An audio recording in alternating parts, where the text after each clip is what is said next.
This episode was sponsored by Muddy Water Music Group, a creative services company. Oh. Woo. Turn me up. Oh. Turn me up. Hey, what's going on? It's that retail chick. Turn me up. Oh. And you're about to have a conversation with me. Hi, my name is Des, and you've just tuned into a conversation with that retail chick. My guest today is DJ Scream, one of the most popular mixtape DJs in Atlanta. As co-founder of Hoodrich ENT, he's created a brand that is synonymous with breaking new artists in Atlanta and around the United States. And I'm so happy that he decided to sit down with me to discuss the definition of the mixtape. First question, what is your definition of a mixtape? Well, I think the mixtape, like, over time, has kind of changed courses. Like, there's different definitions. Obviously, the initial definition of a mixtape, as it comes from hip hop, way back in the 80s or maybe late 70s, was just a live party. You know what I'm saying? Like the DJs back then, Grandmaster Flash, and so forth. So I can name so many. They would just record their sets live from the parties, and people was like, I want that, you know what I'm saying? So they would sell them to them or whatever they did, you know what I mean? From there, you had people like Kid Capri that came in and made best ofs, like the best of James Brown and stuff like that, where people could just jam to their favorite artists for the whole time. Yeah, people like Clue that came in and said, I'm not gonna focus so much on just the skill element or the turntables element. I'm gonna focus on just giving people new music or music that they'll never hear. So all in all, what I think the mixtape is, I think it's just an alternative for the consumer. You know what I'm saying? Because a retail ready CD or album that comes out under a major label has so many constraints and so many rules and limitations. This mixtape just breaks boundaries, you know what I'm saying? So it's like, it's an alternative for a consumer. It's like an underground album per se. So I'm on Twitter and I see go to livemixtapes.com to download the new Blase Skip, whatever.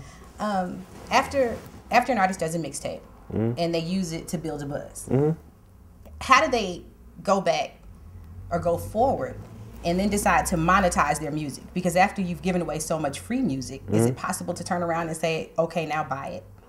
I think that it's all about just demand. I mean, we see, we don't want to keep using the same example, but we see what Lil Wayne did. He was able to turn his mixtape buzz into a retail profit. You know, you're not agreeing with me. Correct? He was able to turn his mix. Is that a fair statement? Do you agree with me there? Is profit or not? That's a fair statement. I want to interject and say, though, that Wayne had a fan base before he dropped 12 But not mixtapes. the same fan base as before the mixtapes. And you know this. He never had a platinum album. No, he didn't. Right. Okay. And he went platinum in a week. He was an established artist, though. He was definitely an established artist. Okay. Yeah, Gucci's an established artist. I mean, but this is my thing with retail and retail-ready albums and artists making money off of music. It's not just hip-hop. Obviously, there's a decline in, like, everything right now. You feel what I'm saying? Like, country artists have even spoken and said, okay, our sales are down a little more, but digital sales have gone up. Why? Because the computer has progressed. People who I never thought would ever use a computer use computers now. So it's just like, you can't beat them, join them. You have to figure out a way to make money digitally now. When you listen to, like, a mixtape and you listen to a CD, the mixtape sometimes is better than the album. Because it's uncut. Is that what it is? Yeah, it's reality. You got reality TV, but this is your reality music. It's uncut. The artist goes in there, they don't have any constraints. They're not trying to make a top 40 hit for the label, nothing. They're just doing them.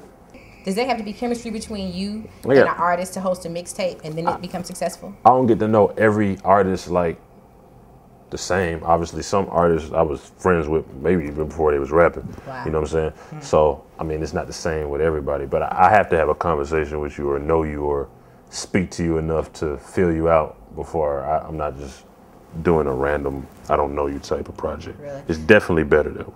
Yeah. How much of a role do you play in the A&R process? Do you select music? Do you figure out where it's going to be placed on the mixtape? It depends on the project and how much they want me to be involved in the project. Okay. For everybody, I offer the same thing, but a lot of people are hell-bent upon doing things their way. So I've had people that came to me and like, I want you to say this, I want you to do that. I'm like, what do you need me for? Yeah. You know what I'm saying? But I mean, I have to have the creative control to do certain things that I need to do, like saying what I want to say. I like to arrange, but there's been times where like, no, I want it arranged this way. This is how I've been writing to the CD for a long time, and I want it arranged this way. So I'm flexible, you know what I'm saying? I work with these situations, but it's definitely the best projects when, you know what I'm saying, I have at least some type of relationship with the people, and on top of that, they just give me full creative control. Those have been my biggest projects, you know what I'm saying? Really? Shawty Lo didn't bother me, Gucci or Rock, they didn't bother me. Like, here, bro, just bring me back a CD, or don't even, just put it out and make it work. You know what I'm saying? But some people are like, what about this and this, and what about the specifics of this? Do I need to master this drum? Man, it's a mixtape. Let's go. Let's just do it. You know what I'm saying? Record labels seem to be doing a really bad job of breaking They are. I can name a couple of them, and I wouldn't even put anybody on blast like that. Mm-hmm. But when it comes to you, you're successful at it. And so why is it that you can do now what they can't do with less money? Because I interact with the people, and the labels don't interact with the people. They interact with the computer and their desk. You know what I'm saying?